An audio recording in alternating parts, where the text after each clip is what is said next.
Selamat pagi bagi kita semua. Halo teman-teman, perkenalkan nama saya Rian Del Piero Shaloho dari kelas B02 genap dengan NIM 20508050111140.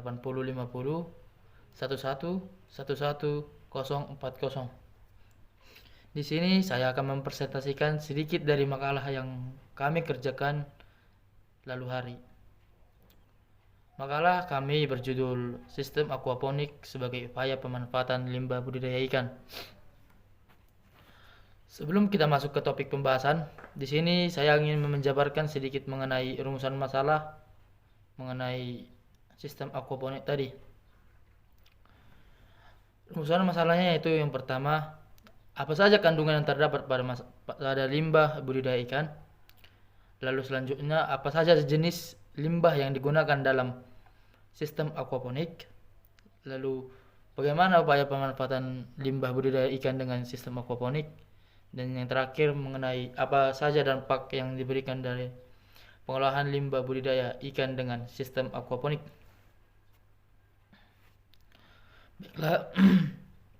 Baiklah, kita masuk ke dalam pembahasan. Yang pertama tentunya kita akan membahas mengenai kandungan yang terdapat pada limbah ikan.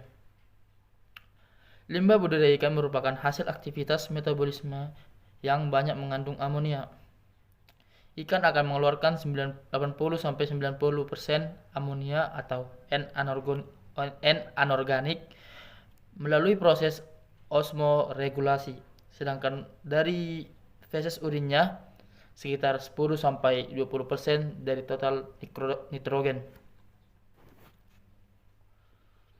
Tingginya penyerapan kandungan amonia pada saat wadah aquaponik berukuran 75% yang diduga akibat besarnya wadah serta jumlah volume batu kerikil sebagai media tanam kangkung yang berfungsi sebagai biofilter.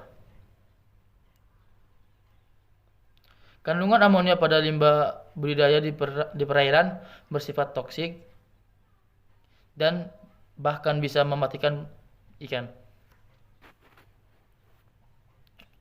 Yang selanjutnya yaitu mengenai analisa jenis limbah dalam sistem aquaponik. Salah satu limbah yang dihasilkan dalam aktivitas organisme perairan adalah limbah nitrogen. Oleh karenanya, reduksi limbah nitrogen sangat penting untuk mengurangi cemaran sehingga dapat memperbaiki kualitas perairan tersebut. Padahal limbah nitrogen dapat berasal dari degrad dan lingkungan dalam sistem aquakultur. Limbah nitrogen yang dimaksud dapat berupa limbah amonia dan juga limbah nitrit. Racun amonia dipengaruhi oleh konsentrasi amonia dan pH lingkungan. Tingginya konsentrasi amonia akan mengurangi ketahanan hidup, menghambat pertumbuhan ikan dan menyebabkan disfungsi fisiologi. Racun nitrit dipengaruhi oleh konsentrasi nitrit, jumlah spesies dan konsentrasi klorida di dalam air. Keracunan nitrit juga dapat mengurangi survival dan pertumbuhan, metamoglobinemia dan disfungsi fisiologi lainnya. Dan yang berikutnya yaitu mengenai dampak-dampak pengolahan limbah budidaya ikan dengan sistem aquaponik ini.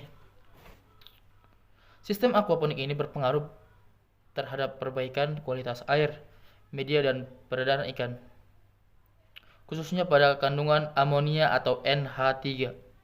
Penggunaan sistem aquaponik pada level 5% terlihat secara nyata terhadap perbaikan kualitas media budidaya.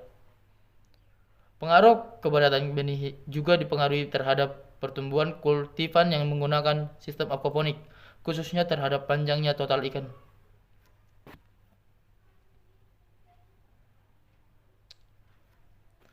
Dari materi tersebut kita dapat mengambil kesimpulan yaitu dengan selain menghasilkan panen berupa ikan dan sayuran, aquaponik juga dapat menghasilkan limbah. Limbah-limbah yang dihasilkan oleh aquaponik umumnya adalah limbah organik. pada kandungan dari limbah organik salah satunya adalah amonia. Amonia merupakan jenis limbah yang berasal dari metabolisme ikan. Amonia berupa feses dan sisa makanan ikan yang mengendap di dasar kolam budidaya. Jadi kita harus uh, sering-sering mencuci atau mengganti air dari kolam budidaya kita agar tidak terlalu banyak amonia di dalam limbah tersebut, di dalam kolam budidaya tersebut ya teman-teman. Amonia bersifat toksik yang dapat mematikan bagi ikan. Ini adalah contoh dari atau sifat dari amonia yang dapat merusak bagian ikan atau dapat mematikan ikan. Sistem aquaponik dapat mereduksi amonia dengan cara menyerapnya menggunakan akar tanaman. Yang terakhir yaitu saran.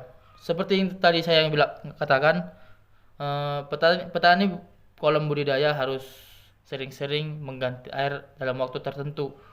Karena dengan cara ini mereka dapat lebih menghindari amonia yang mengendap dalam kolam budidaya tersebut. Yang kedua, petani aquaponik perlu untuk memperhatikan padat tebar agar limbah budidaya ikan yang dihasilkan tidak berlebihan. Yang ketiga yaitu petani aquaponik perlu memperhatikan kualitas dan kuantitas pakan agar limbah yang dihasilkan ikan tidak berlebihan kandungannya. Oh, di sini dapat kita lihat kalau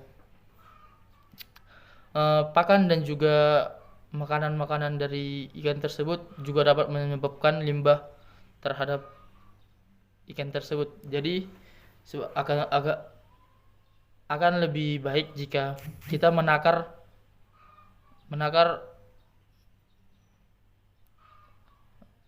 pakan yang akan kita berikan kepada ikan tersebut. Yang selanjutnya, para petani aquaponik perlu memperhatikan kesehatan tanaman agar proses filtrasi dapat berjalan dengan baik sehingga kualitas air terjaga. Dan yang terakhir, para petani perlu memperhatikan dan rutin merawat peralatan yang digunakan dalam sistem aquaponik.